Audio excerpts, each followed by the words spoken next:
Shifokorlar Gippokrat qasamini ichgani kabi bizda ham xuddi shunday qasam bor. Taomning ta'mi xuddi tuz kabi haqiqiy bo'lishi lozim. Tuproqdan yaratilganimizni va yana tuproqqa qaytishimizni unutmang. Kasbingizni va taomingizni toza tutishingiz kerakligini unutmang. Bu poklik va saranjomlik ramzi. Bu suv.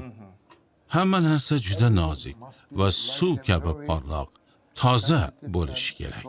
Taomdan hech narsani o'g'irlamang. Adolatli. Ha.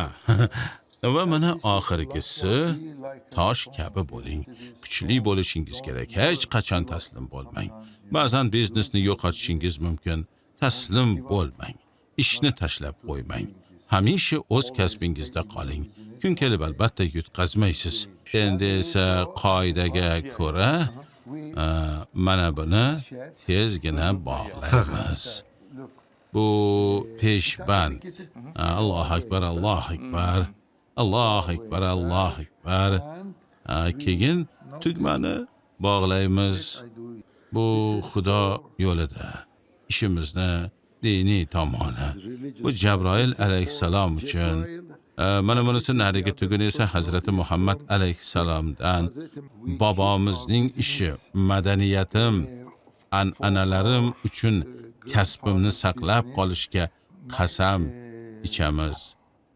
Bu tugun juda mahkam bog'langan va undan eng kuchli. Shundan keyin qasam ichishimiz mumkin.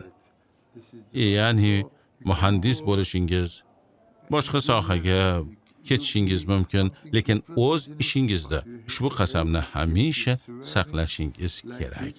Shunday ekan halol, kuchli bo'ling. Hech qachon yolg'on gapirmang. Hamma narsani boshqalar bilan baham ko'rishingiz lozim.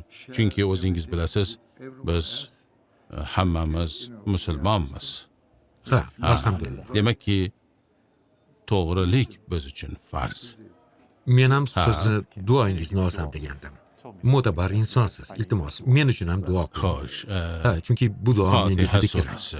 Fotiha. Ha. Bismillahirrahmanirrahim. Elhamdülillahi Rabbil alemin. Errahmanirrahim. Maliki yevmiddin. İyyâke na'budu ve iyyâke nestaîn. İhdinas sıratel müstakim. Sıratel lezîne en'amte aleyhim. Gayril mağdubi aleyhim ve leddâlin. Amin. Amin.